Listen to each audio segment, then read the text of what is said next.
So my name is Lisa Mack, and I am the director at the ARC Preschool. I I heard somebody saying earlier that I was his preschool teacher. I was several parents' preschool teacher. So this is my 29th year in as a preschool director. I worked at an unnamed preschool that I sold in Ocean City for many years, and that I started right out of college, and then sold it in 2008, worked in the public school for a while so that I could be more involved with my own children. And my children are now 23, 27, and 29. One's in Denver, one's in Charlotte, and one's in Summers Point. So one's a teacher, one's an orthopedic tech, and one is full-time Young Life staff. So been through a lot of things, done a lot of things, and I hope I can share some thoughts that might make life a little easier for you tonight. But we have to get through some business things first, and that has to do with just things that licensing for the state of New Jersey requires me to go over with you. So I want to introduce to you my assistant teacher. This is Miss Megan. And Megan and I each have a group that we work with. This year we have 22 students enrolled. And so Sky Carlin, who also is a former preschool student, now a graduate of Liberty University, and she is going to be assisting with the younger class. We call them the monkeys, but it's the 2.5 to 3-year-old class. So, so she's here also tonight. So it's Sky and Megan, and I'm Lisa.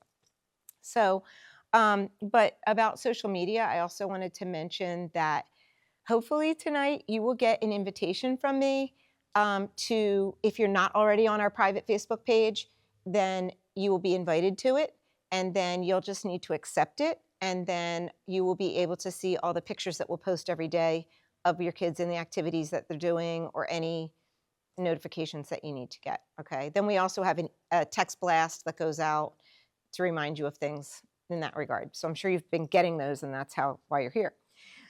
But anyway, so you have a yellow paper that's receipt of information, and this is all licensing things I'm going to do for the first few minutes. And this all has to be, I have to have a signed copy of this from every parent. These are all things that you signed when you registered online, but some of them I'm going to be going over tonight, and then it's your affirmation that I have shared these things with you. So that being said, you have the fold-out brochure, and I'm going to zip through this because some people have heard it too many times, but it's there for you to read, so I don't need to go over it in great detail. But we are licensed by the state of New Jersey. We develop curriculum from a variety of resources. I just pick and choose from different things. But one of the things that I really, really love is Learning Without Tears.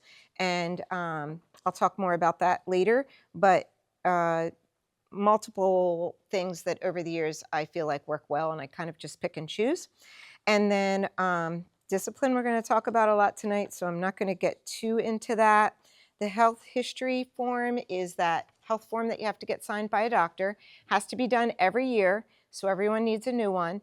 It has to have your immunization record attached to it. So when you get that from your doctor, whenever your well visit might be coming up, make sure they attach your immunization record. Some of you have chosen not to immunize. That's okay. You just need a letter of religious exemption with your child's name and birth date and signed by the parent with the verbiage that says why you're choosing that, okay? And if there is an accident or injury on the premises here and it involves their head, we are required to call you. So you'll get a phone call from us or a text message saying, hey, can you call me? And that's what that's about. It doesn't mean that we called 911 or anything. It's just something that we have to do. They might be fine and already playing, and maybe we gave them an ice pack and they've already moved on, but we have to notify you. We don't really give medication unless your child needs an EpiPen or something, so I'm going to skip past that. Oh, I also want to say about accident or injury that we do also fill out an accident report. That has to get signed when you pick up. Those are all licensing procedures. Communicable diseases. This time of year tends to be potentially head lice, so just always check your child's head for that. You'd be looking for little nits, look like little sand or something in their hair that's not coming off, and that you have to slide down the hair shaft, then you know it's head lice. But it doesn't happen very often, but I'm just saying be looking for that. There's been a lot of hand and foot this summer. Got a lot of notifications about that from the state. So that was going around. But if there is something contagious going around, we'll notify you. Other than that, we just ask that you be very considerate of everyone else. So if your child threw up last night, they're not coming to school tomorrow. If they had a fever last night, they're not coming to school tomorrow. If they had excessive diarrhea multiple times and it's obviously not just a one-time thing, they're not coming to school tomorrow. So even if a child had a fever or threw up last night and wake up and they seem fine, the fever comes back as they get active. They might throw up again after they start eating something. So we just want to be really considerate and not have to share that with everyone else. So if your child is going to be out sick, I really appreciate if you just shoot me a text. And you can text me after 7 a.m. After 7 a.m., it's open game I'm on, and you can text me and let me know that your child won't be coming today. That way I'm not wondering if I should keep the door unlocked because you're coming, okay? Once everybody's here, we lock the door and everybody's in. So I want to talk about lunches. We ask that lunches be healthy. We ask that kids not send candy, gum, or soda to school. We like it to be a learning experience as well because eating healthy things is important. So some of the things that are on the table are things that I would give kids at snack time. I love to give them strawberries, apples, carrots, celery, cucumbers, red peppers. I like to get them, I saw today at Santori's, cactus pears and pomegranate and all those fun things. I like to introduce them to new foods. I try to go with fresh foods as much as possible, unless like we're doing like a fish activity, then we'll do goldfish or something like that. But so they will need something to carry their things to school in. And I know that like the traditional, it's a backpack, and if you've already bought one, it's okay. But if you haven't figured out how you're going to carry their lunchbox and their projects home from school, I so highly recommend this. It's so easy. There's not zippers. Their lunchbox pops in here, their projects pop in here, as opposed to a small backpack where we have to fold everything in fours and shove it in there, and now it's not quite the way it was supposed to be, you know? So these are awesome, and you can even let them decorate a plain one with fabric paint from the dollar store or something like that. Anyway, so highly recommend the tote bag, but if you've already invested in the backpack, it's okay. I ask that kids all have a complete change of clothing in their cubby at all times in a Ziploc bag. So you're going to come to me on the first day of school and we are going to have our hands full. And if you hand me a pile of clothes, I'm going to have to go find a Ziploc bag. So if you would please put them in a Ziploc bag with your child's name on it. There are 2 Ziploc bags in the cubby area from somebody from last year. Somebody left their clothes. They don't have names on them, so we're not sure whose they are. But that will stay in the bottom back of your child's cubby so that if someone's water runs off the table into their lap, we can change them. If they had an accident, we can change them. If your child is recently potty trained, you're going to want to send a couple of extra of whatever that they might need. Probably bottoms, underwear, and maybe socks, depending on the time of year. And because those are the things that we would need to change. And just while I'm on that potty training moment, because I know some of you are making the mad dash to have them potty trained by September 15th, that's okay. I still want you to send them in underwear. And so my theory on potty training is it should take 2 weeks, one and done, if you do it correctly. And that is go cold turkey. Go straight to underwear. Pull-ups are a ripoff. It is a marketing thing that is a lie. Doesn't work. Go straight to underwear and just bite the bullet for 2 weeks. Pick the 2 weeks that you know that your life is consistent, that nothing crazy is happening, that they're not going to be at grandma's house for the weekend, and just go for it. And this time of year, they're in sandals or flip-flops, and you're not dealing with socks and boots and pants and all that. It's so much easier. So I just really encourage you not to do pull-ups and to just go for it, except nap time and nighttime. Like, I totally get it. That's a whole different scenario. So you'll send them in underwear. If we know that they're on that cusp, we'll put them on the potty every hour, and you should be doing the same at home. And just set your alarm to every hour, and it's time to go potty. And so they, we will do our best to help them be successful here as well. So personal belongings, please don't send personal belongings to school. Now, I did you a favor on the first day, and I'm letting them bring a stuffed friend. If you have a September calendar, you'll see they can bring a stuffed friend on the first day. I thought I'd make it easy for them on the first day, but that's not an everyday thing, okay? Because it just becomes, well, I want to carry it around the classroom, and then somebody else wants to play with it, and it just becomes an issue. We want them to come in and play with the learning toys that we have established for them, and we don't want them to lose or have anything get broken. I know from some of you know from the past, we've done show and tells in the past. It kind of last year turned into everybody wanting to show off their toy or just dig in their backpack and find what they found under the seat in the car, whatever. It takes so long and it takes so much time away from actual teaching time that I really want to steer back away from that. And just, if we put on the calendar, bring something that starts with a letter B, go for it. But if it's not on the calendar, then it's not show and tell day, okay? If we will be more strategic about it, and that way it'll be a little more structured, okay?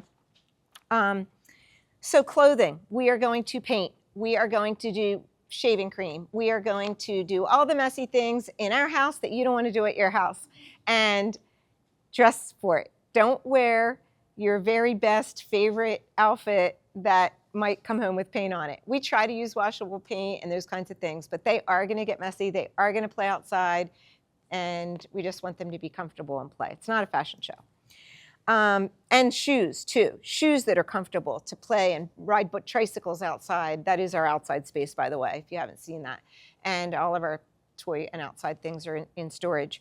But, you know, I just don't wear flip-flops to school because I don't want to hurt myself. I don't want anybody stepping on me. So, you know, just be mindful of comfortable shoes. And the kids, oh my goodness, when they have uncomfortable shoes on by the middle of the morning, then they don't want to wear the shoes at all because their feet hurt. So keep that in mind. Bathroom, I guess I kind of touched on. We have everybody go mid-morning and everybody go at lunchtime, so they're getting lots of chances to go anyway. We do try to go outside every day. Last year was the first time it was ever too cold to go outside. We celebrate birthdays. If you want to send in a treat for your child's birthday, you can. Just let us know so we can plan snack around that. But we just ask that it not be cake. It is such a disaster. We literally have to vacuum after cake. You can do cookies, you can do ice cream novelties, those little mini ice cream cones, ice cream sandwiches. What am I forgetting? Yeah, any little cookies or anything like that, Rice Krispie treats, anything like that. We just ask that it not be cake or cupcakes because they just disintegrate, they lick the frosting, and then they just crumble it all over the floor. Okay, homeschool communication, you will get a calendar every month at the very end of each month for the next month so that you'll know what's going on.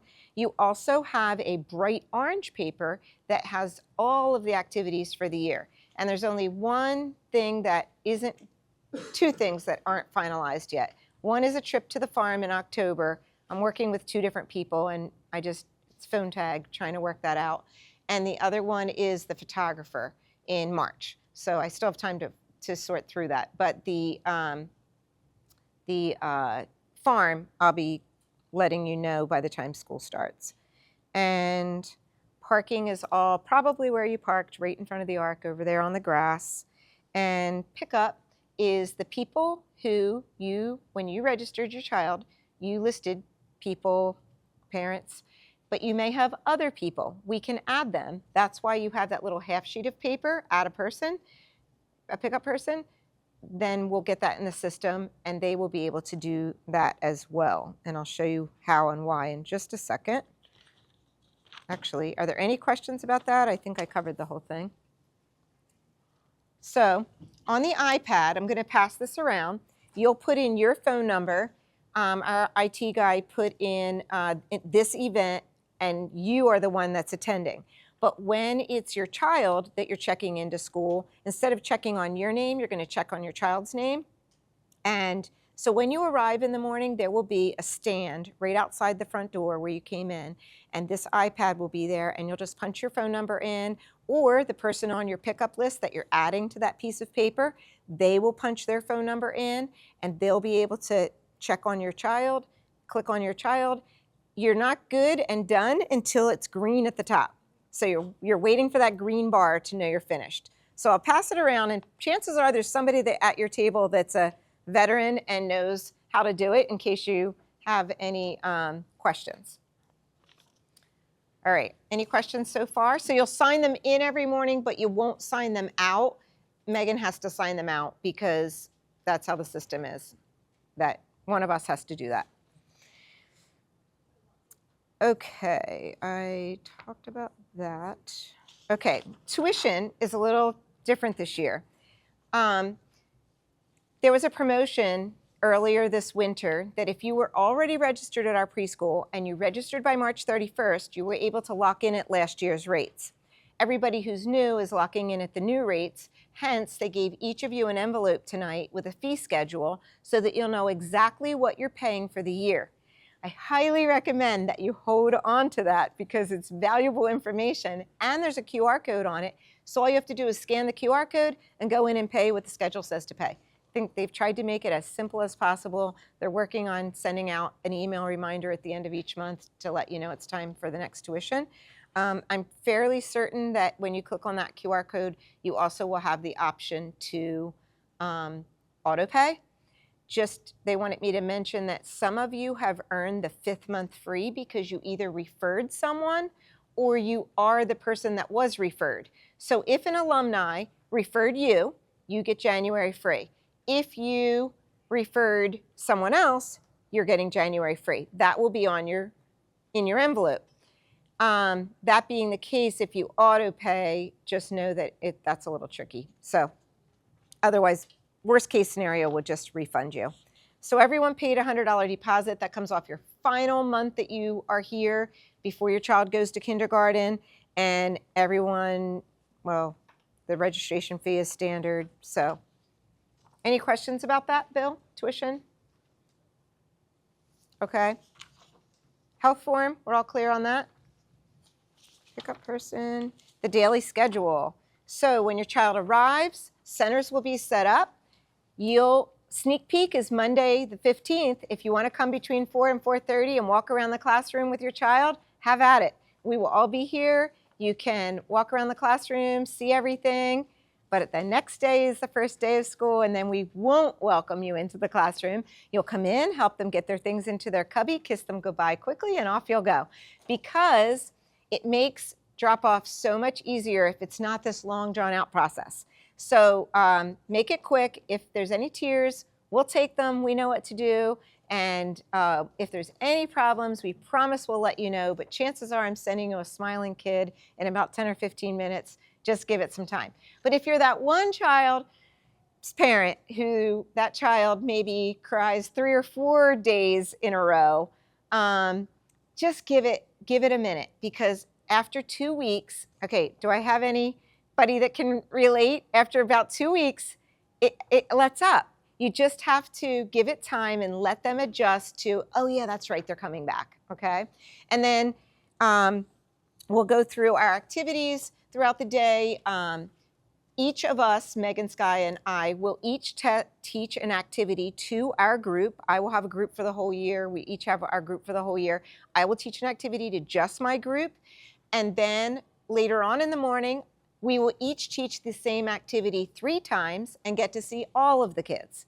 So it's a good balance of each, but I will get to teach my group twice. So lots of learning opportunities going on.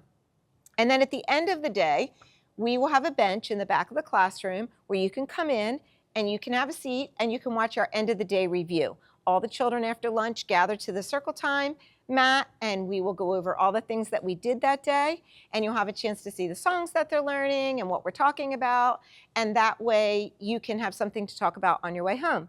But we just ask the kids to stay on the carpet with me and not run to you. So if they do run to you, ask them to go back to the carpet. If they're really upset about that, you can come and sit in circle time with us. But what we don't want them to do is run to you and stay with you. We want you to come then with them to circle time, okay? So that they understand that that's where they need to stay. And then after a few months, they get the idea that you're there. Oh yeah, we know, we'll get dismissed in a minute, right? Okay, so that is our schedule for the day. The September calendar, we only have 2 weeks, so it's kind of light. But this year, for the Bible lesson, we're starting in Genesis. Last year, we did the New Testament. This year, we're back in the Old Testament. And we took 2 years to get through the Old Testament in the past. And so we're back to Genesis and in the beginning. And they'll be learning all of the days of creation for the first several weeks. If you have, now's a great time to do it. If you have a family photo and could email it to me, my email is right in the middle of the calendar. I will print it out and we'll hang it on the door, and that's a nice thing to have. So if you have a family picture you could send me, that would be great. And that pretty much covers it. Then you'll get another October calendar pretty early on.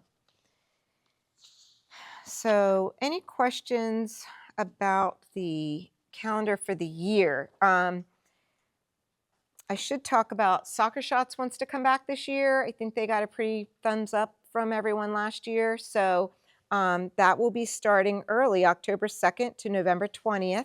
They'll either be using the courtyard, or if the weather's not good, they'll be using the gym.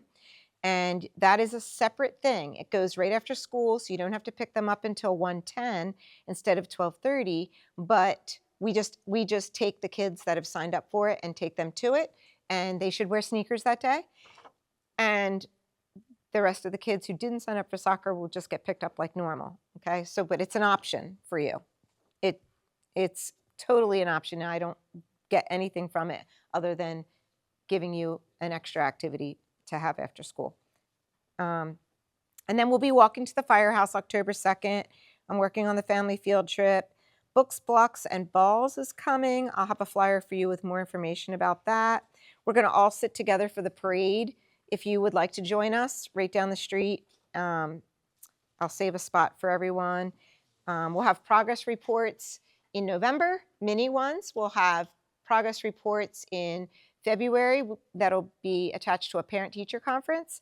And then at the end of the year, you'll get a final progress report. And the Tuesday before Thanksgiving, we do a grandparents' luncheon. So make sure that your grandparents are notified that they can come to that. And I think everything else will be later in the year, so I won't worry about the rest. Okay. Talked about Facebook. Did I miss anything, Megan?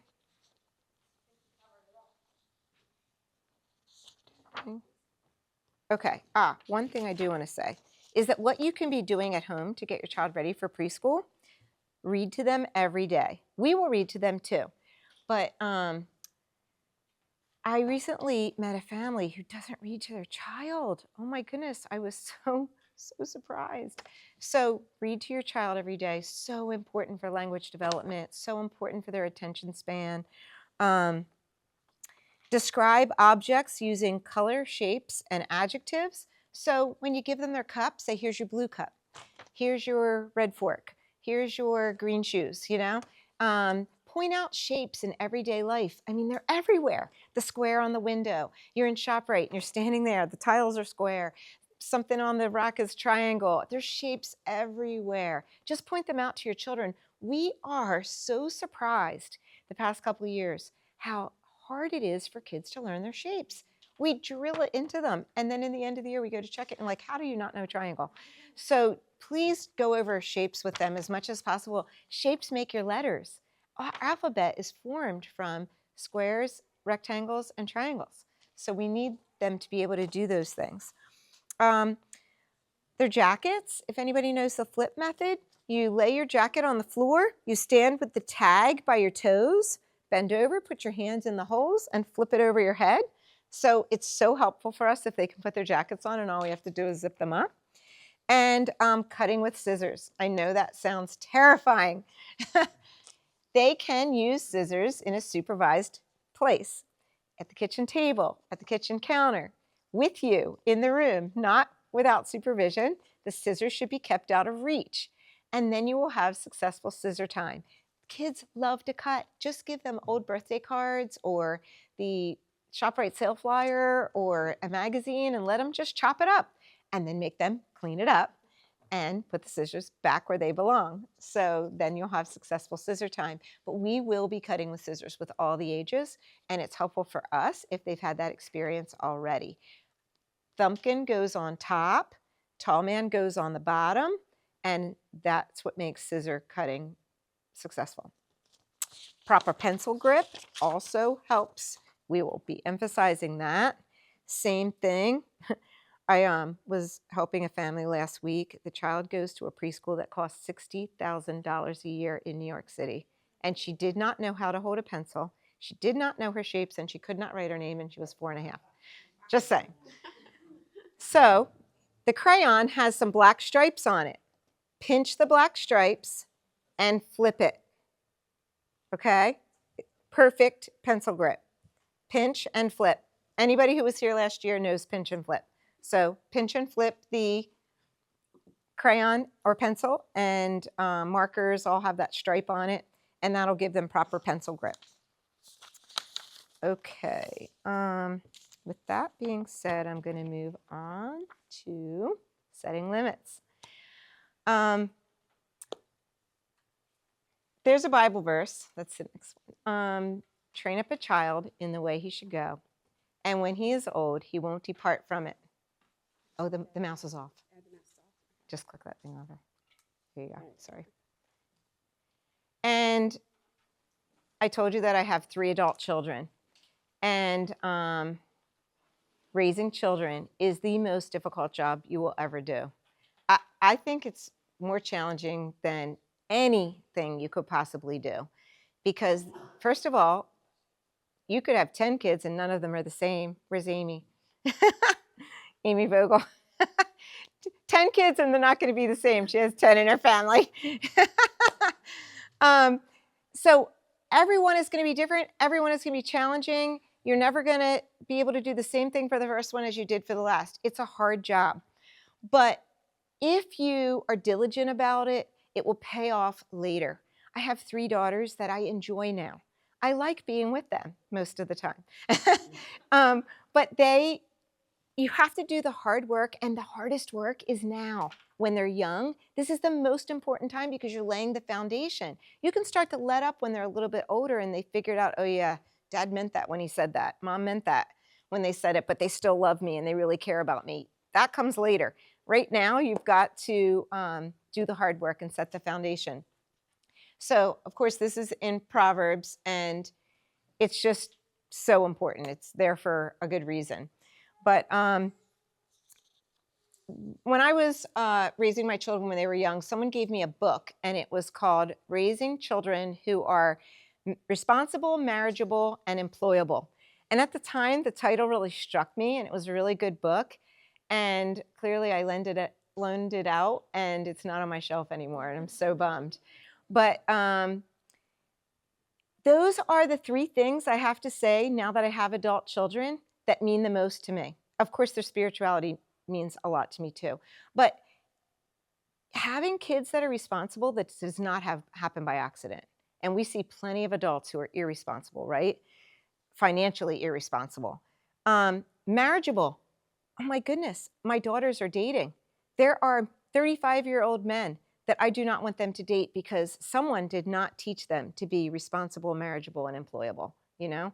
So those 3 things are so important, that they can have a job, that they are, that they can be married and be able to have a house and home of their own and raise children on their own, and that they are responsible in life and financially and all of those things. So all of that happens when you, as parents, are the parents, not their friends, and you start setting limits that are clear, consistent, and that help them learn self-control. It helps to guide and protect our children.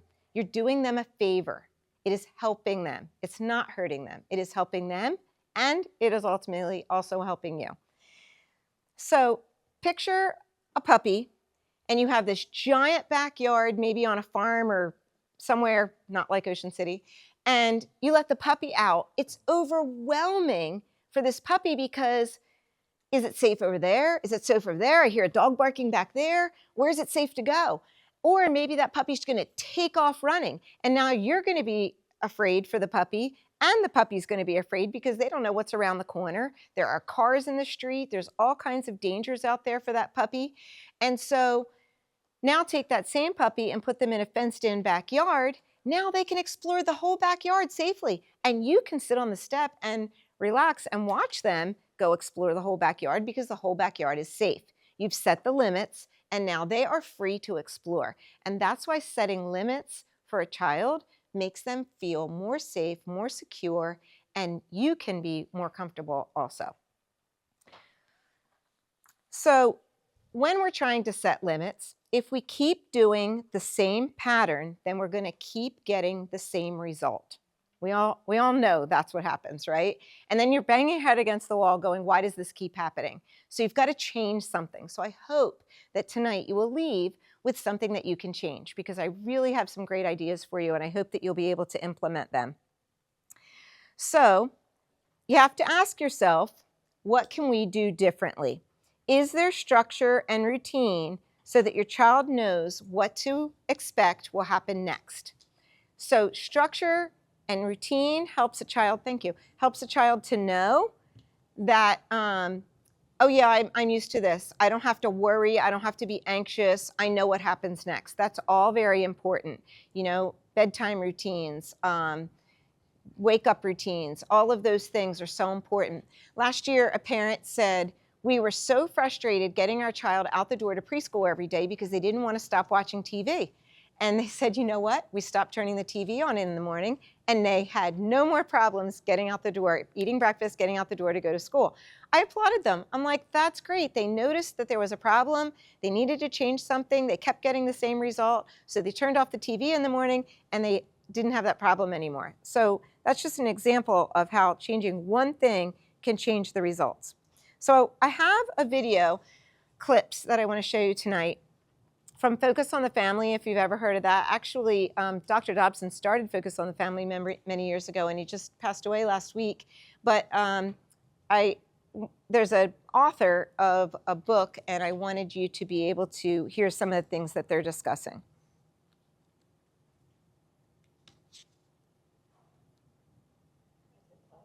Do you? What have you been saying that's been ineffective? You feel bad about it. They feel bad about it.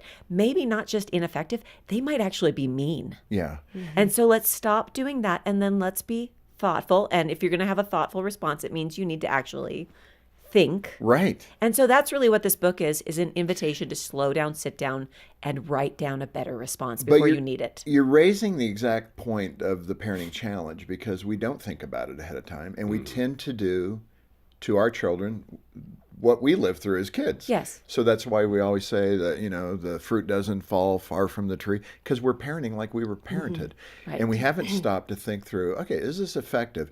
I can't remember who said it. I mean, it's that great axiom that, you know, if you're repeating the same thing over and over, trying to get a different result, it's crazy. Yeah, right. It's Einstein. Yeah, it's Einstein. Well, I should remember it was Einstein. If you're doing the same thing over and over, expecting a different result, right, you're going to feel crazy. Yeah. And so we're saying, let's figure out where are we making that mistake over and over. Let's pinpoint that. Let's take it one at a time and say, what would a kinder and more effective and more God-honoring response be when my children ... Yeah. Okay. So what I would like you to do, you all have notes of these slides. What have you? I would like you to just flip it over, and either with your spouse or at your table, I would like you to work with the people at your table to list together the times and the behaviors that are the most challenging with raising children. So brainstorm together a list, and then I'm going to ask each table to tell me what their number one challenge is.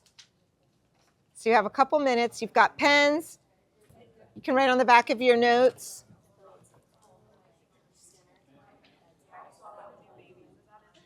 So for the sake of time, I'm going to reel you back in. And let's hear what your top challenges are so that we all know we're dealing with the same things. So let's start in the very back. What's your top challenge? Saying no. Okay. What's your top challenge? Bedtime. How about up here? Dinner time. Okay. Getting them to eat or just sitting at the table? Ah, okay. Right. Right. Do something else. Okay. How about the table in the middle? What's your top challenge? Bedtime. Okay. Bedtime getting there or bedtime staying there? Getting there. Okay. How about the table in the back? We had a couple, but I think it comes down to like maybe what I'm hearing is dealing with their own independence, like letting them do their when I said I want to do it. Okay. I want to take my time. Okay. That's a good one. All right, good. How about this table? Bedtime. Okay. And here? End of the day.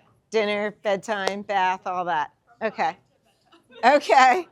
Good. So that's where that routine's going to come in. That structure, that routine. And I can't emphasize enough, that a lot of them are taking naps in the afternoon. And if they aren't taking naps, they probably need to take a nap because sometimes they're so tired at dinner time that they're having meltdowns because they didn't take a nap. So I had a kindergarten child that came home from half-day kindergarten and took a nap. So, I mean, I know that there's a wide range there, but I do think that in general, kids do need more sleep than they get, and the meltdowns happen when they're tired. But If she naps, bedtime is a nightmare. Like I will get her down by like 12:30. Okay. Nap 1 o'clock, and then she'll sleep for like 2 hours. Wake up miserable. Ooh. Angry. And then she won't go to sleep, and it's like 9 o'clock, and we're still trying to do bedtime, and she will not lay down. She's like, I'm not tired, and trying to run out of the room, and we're like, I had to cut baby's nap time. Okay. Yeah, but I mean, like 2 hours too much. So typically 2 hours is about average, but it depends, like what time are they waking up and what are they doing when they're not sleeping. So that was the very next thing I was going to say is it's really important that they're active.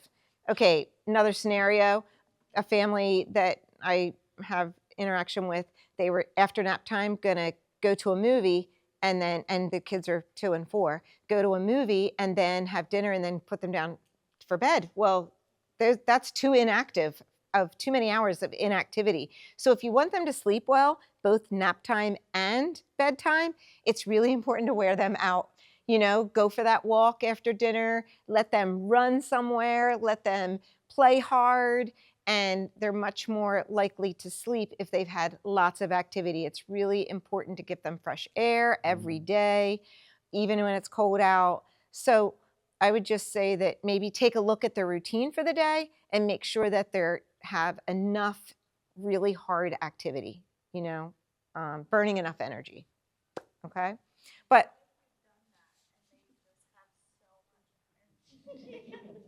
then you might want to take a look at their food too. You might want to take a look at their nutrition and because that's also really key. What things they're eating, when they're eating them. Look, we all like treats, but there's sometimes that are better to have them. So if they're having sugar after 4 o'clock, let's say, then chances are that's working against you. If they're going to have a treat, let them have it after lunch instead of after dinner, So you just want to take a really hard look at, like she said, what are we doing and what do we need to do differently? Take a hard look at your routine. Okay, so when you are dealing with challenging behaviors, I want to emphasize that less is best.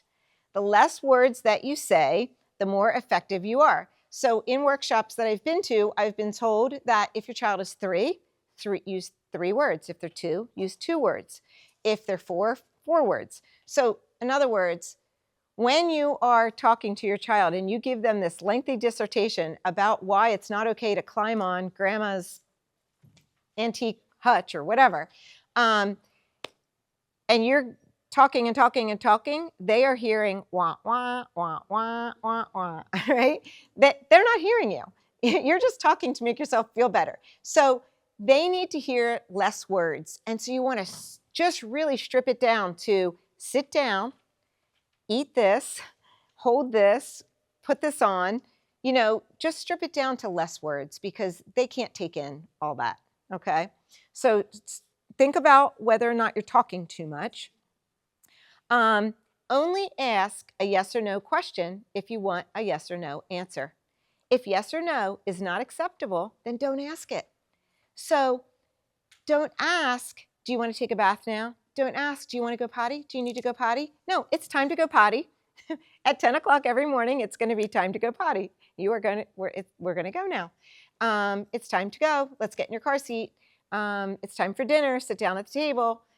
Not a lot of words, right? But say what you want them to do and not what you don't want them to do. But say it, don't ask. Now, what you can ask is, do you want to wear the red socks or the blue socks? Do you want to take a bath before we read the book or after we read the book? Would you like broccoli or do you want green beans? Do you want to read this book or do you want to read this book? So there are lots of things you can give them choices on. And I strongly advise you to give them lots of opportunities to make choices because somebody mentioned independence, right? That back table. They want to make choices. So give them opportunities to make choices, but only when you're willing to accept the choice, okay? So just be careful about not asking questions that aren't really questions and frustrating them because they said, no, I don't want to take a bath. Well, you're going to take a bath anyway. Well, why did you ask me then, right? But they can't say that to you. So we need to be mindful of how we're saying it. And so likewise, say what you do want them to do, not what you don't want them to do. So we are very careful of that in the classroom. When they're standing up at lunchtime, I sit in my chair and just remind them, I keep my feet on the floor. I use gentle hands. I keep my food on the table and use walking feet.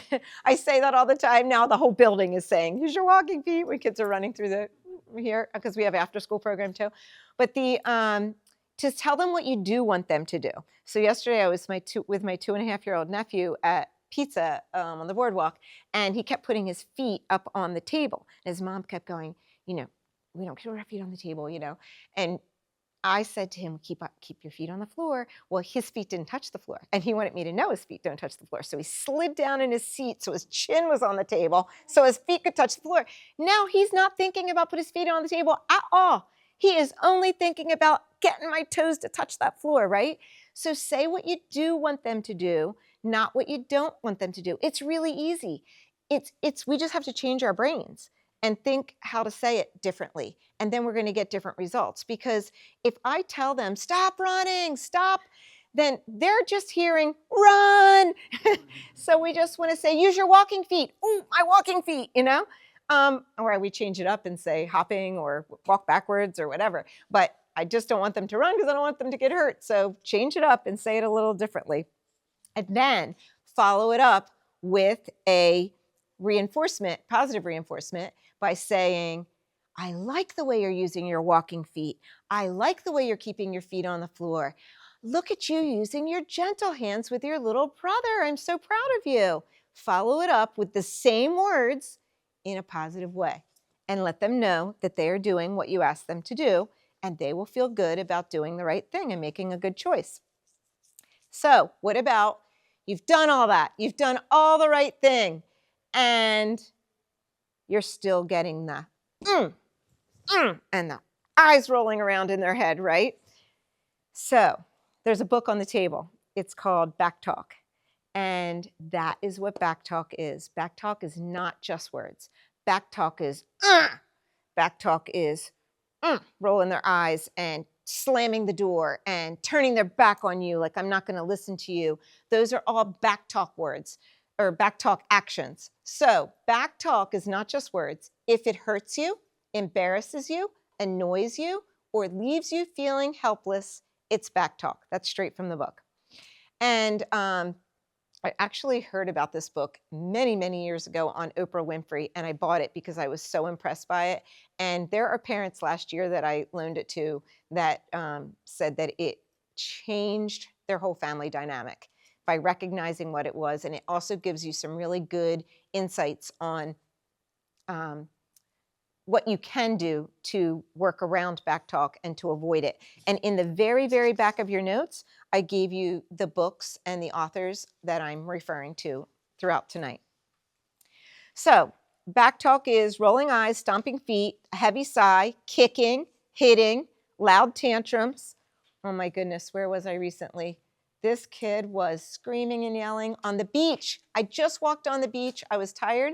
I just wanted to sit quietly in my chair and read a book. And this kid was having a complete meltdown, screaming as loud as he could. Well, he was protesting very loudly in a very backtalk form. And it was just interesting to watch how the parents were handling it. But I'm just saying that those are backtalk. It is disrespectful. You don't have to accept it. You do not have to put up with it. And it's okay to do something about it. Sticking out your tongue, slamming a door, and words like, I hate you, shut up, no, you can't make me, you're stupid, you're mean. That's all backtalk. You do not, as a parent who loves your children and gives them the best of everything, have to accept that behavior. It is unacceptable, and you should do something about it. So let's watch another video clip. Amber, let me have you, on the parenting script, this idea. So role play something for us where the script is applied. You know, it could be misbehavior or something like that. Yeah. And I say, stop that. Stop that. You're going to go to your room if you don't stop that. Right. Okay, give it 3 seconds. You haven't stopped that. All right, now you're going to your room. Right. And then you feel terrible as a parent Well, because or it you're doesn't losing work. your cool. Same behavior comes out. So take that typical emotional response that we as parents get into. Yeah. I can't believe we're the adults. I mean, I'm embarrassed to say so many times I got down there in the pig pen with the boys trying to convince them, and I'm sounding just like them. Yes. It's like we have resorted to their level instead of calling them to a more mature standard that we could model, right? And I feel like we do that. We lower ourselves to this suddenly juvenile response, just like we're mimicking them instead of calling them to actually listen to us and to obey. And you know, Jim, it's really important because when you get into the heat of the moment, that is the knee-jerk response, right? Just keep, blubbering over your words, saying the same things that don't work. I told you to do this. Or asking really dumb questions, let's be honest. Like, why do you keep doing that? Or why don't you listen to me? And there's no, do we really expect that the child's going to come up with a really intelligent That's pretty response funny. in Well, that Father, moment? my cortex Yes, is not right. responding exactly the way it should. Yeah, but that's what we do. Like, we just why are you doing this? And so we really wanted to help parents, first of all, understand that you're not the only one that's struggling and doesn't always know what to say or says the wrong thing. Yes. So you're not alone. Don't let, the enemy heap a ton of shame and guilt on you. But Wendy and I say, you've got to figure out what you mean to say before you say something mean. Man, that's so right. Making the plan, right? Let me push you for the example, the disobedient child. What's a script here, just to give the listeners and the viewers a chance to hear it? And I will also say that with this script, the things that we do encourage parents to say, they're really rooted in biblical principles and even in scripture, because that's where true transformation happens, right? Like there's no better script than, I think it's Wendy that says, choose the word when you choose your words, right? So that's really, really important. And so like when I have a child that's disobeying, I will say to them, okay, what happens when you disobey? So instead of immediately going in for a lesson or, punishing them, I will just say, hey, what happens when you disobey, Ollie? And he'll say to me, he's learned to say, well, things don't go well. And I go, that's right. So I wonder what will happen if you proceed to, hit your brother or jump off that high wall or take the car out without asking permission, checking to make sure I need it first. Like, I wonder what will happen, because Ephesians tells us in chapter 6, verses 2-3, it says, children, honor your mother and your father, ... that it may go well with you, that you may live a long life. Like both in the Old and New Testament, there's so many verses about children obeying their parents. So and that it goes well it's with you. often so that it will go well with them or so that they will have a long life. And so I've instilled in the boys, not perfectly, okay? Disclaimer. But remember, when I ask you, what happens when you disobey? I want them to reflect instead of just reject what I'm saying because I'm angry. Right. It just gives them force that against opportunity. force. We kind of, even as little children, they don't like being told things, It's Right. right in our little human nature called sin, Yes. right? It's so interesting. Yeah. Wendy, let me ask you this natural consequences of our actions. Amber's alluding to it, but let me ask you more specifically.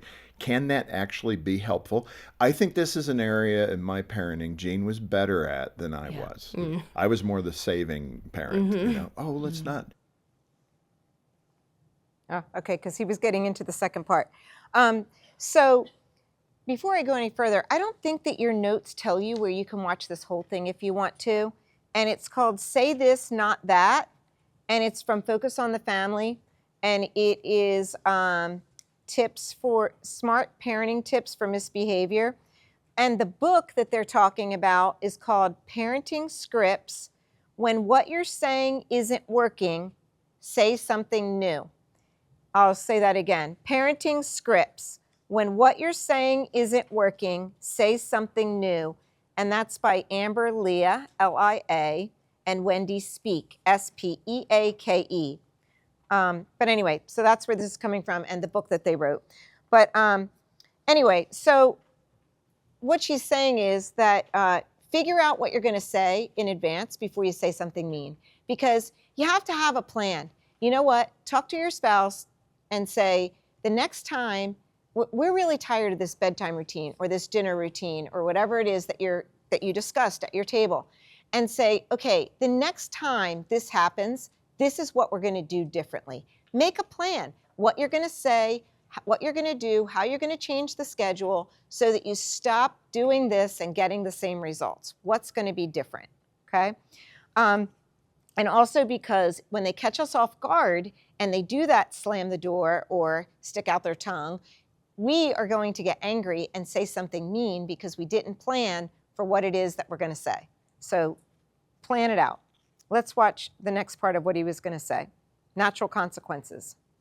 Well, I think natural consequences are the most helpful because they're only with us in our home for X number of years. And so there are just so many reasons why natural consequences, I think, are the best consequences.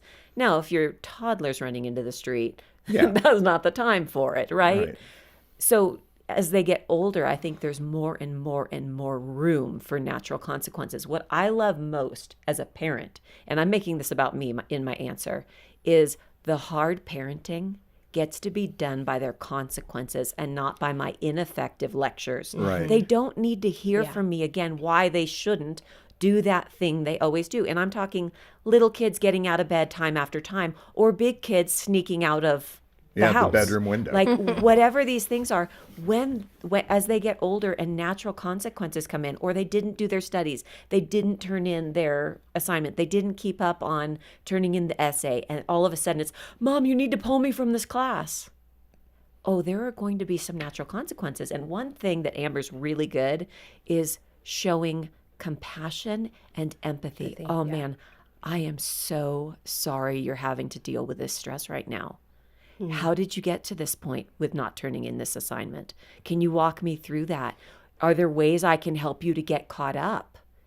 But no, I'm not going to come in for the rescue because you knew that it was due. So I'm not going to pull you last minute from a class and then go through the work of signing you up for a summer school class. And then for 6 weeks, you're going to be upset at me that I signed you up. Like this is wrestling the pig. Yeah. And you're going to get dirty. Yeah. And so natural consequences gets to do the hard parenting, especially as they continue to grow up. I love that line. Natural parenting gets to do the hard natural consequences gets to do the hard parenting for you. So there are natural consequences that will happen that you can let happen because that will speak for you. But when they're really little, you're not going to let them jump off of that wall and end up in the emergency room. you're going to need to do something in advance. But you can, in advance, before you go to the playground, say, now we're going to go to the playground. But I want you to know that if this happens, we are leaving. Do not make an idle threat. Idle threats will work against you all day long. So if you say, if you don't do this, we're not going to grandma's, you better be ready that we are not going to grandma's, or don't make that threat. Only give them consequences that you are going to carry out. Idle threats are just weakening your voice. So if you say it, make sure you mean it, and plan ahead for that consequence. Know in advance what you are going to do for that undesirable behavior, and then be ready to enforce it as a unified team. You have to both be on the same page, because they will play you. They are smart, those little guys.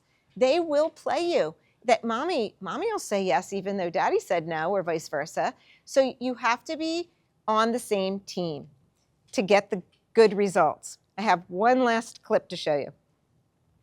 Yeah. And Amber, you had a story about a donut shop, Yes. I think, that relates to this. This is such a good one, because what to your point, John, it does cost us something. Like it's not just hard for the kids to obey, it's hard for the parent to follow through consistently. Yes. I think a lot of us struggle with that. Like, how do I actually, like, am I really going to follow through on that consequence? Like, that hurts my heart as a mom to see your child suffer. There's that empathy piece. So one time, my son had a friend who needed to go to school with us. It was kind of a rare occasion. He was super excited that his buddy was going to come along with us.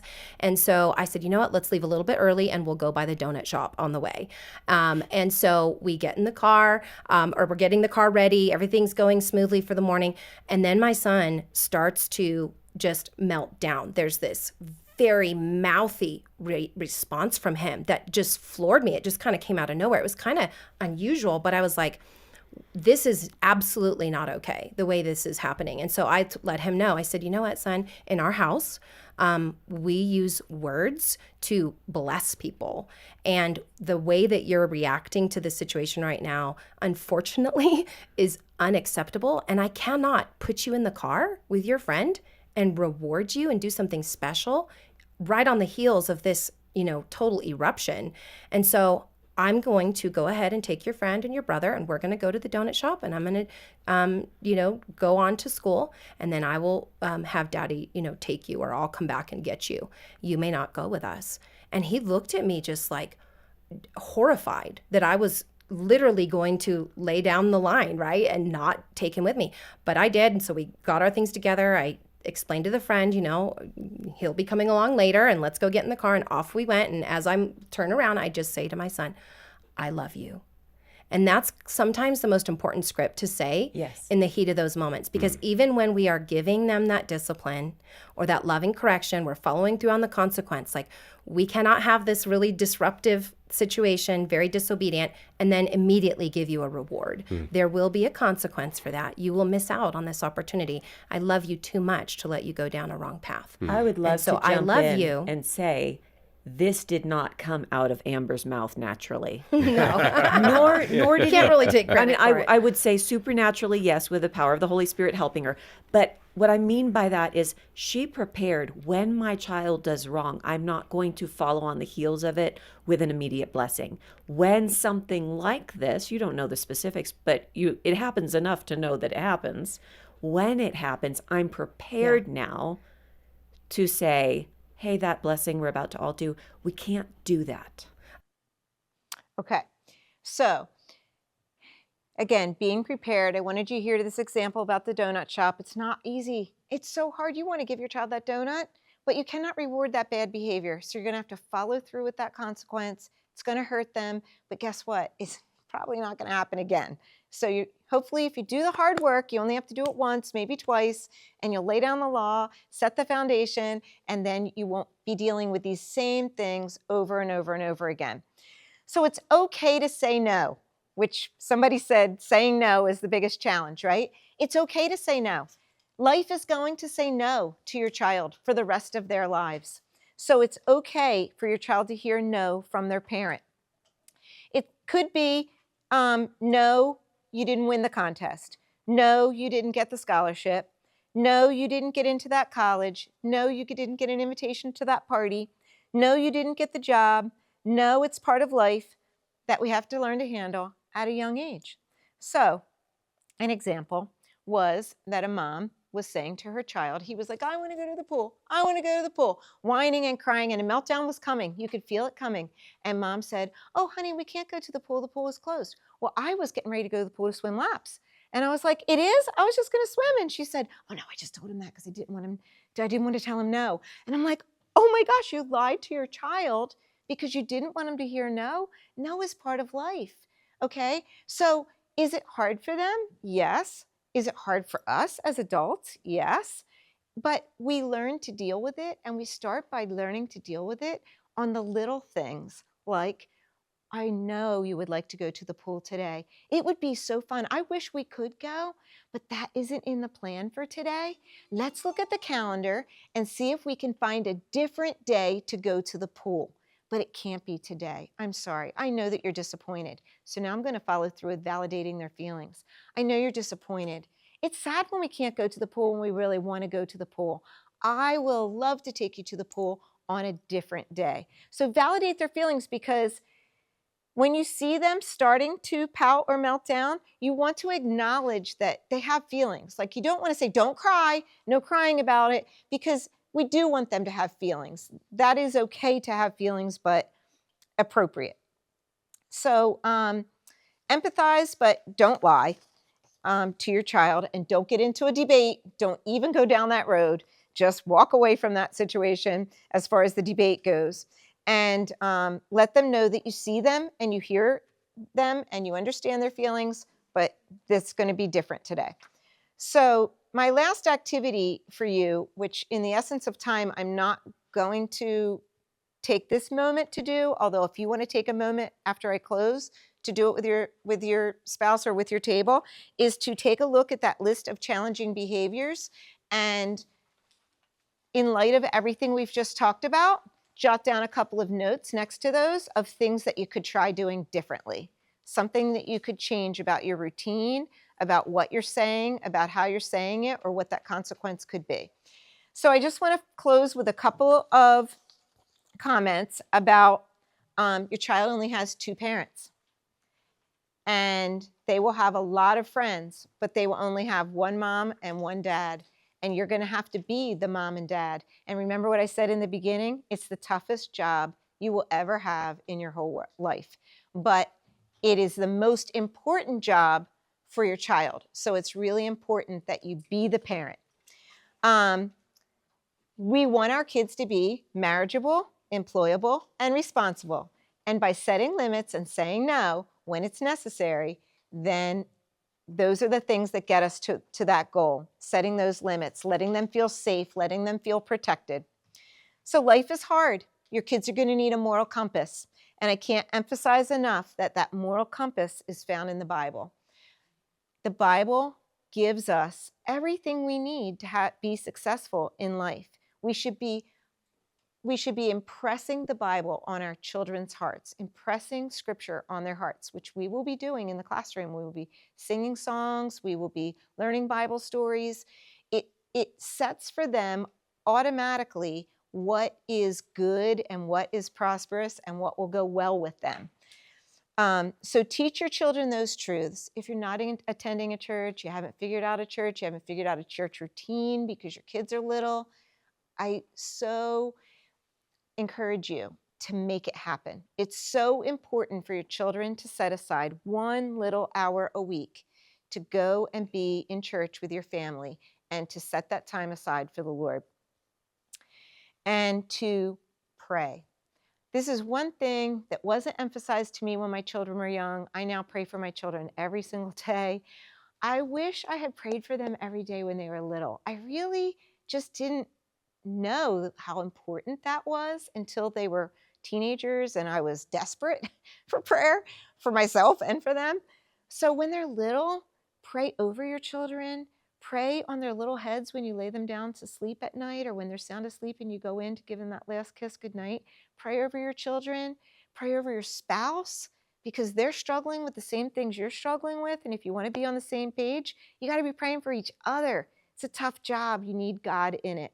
Okay, so I just want to encourage you, be in church, impress the scriptures on your children's hearts, read them Bible stories, and pray for one another. So I hope that some of this helped you. I hope that you will share it with your friends when Jonathan has the link available for us. I thank you so much for coming, and we look forward to being with you this year. Thank you.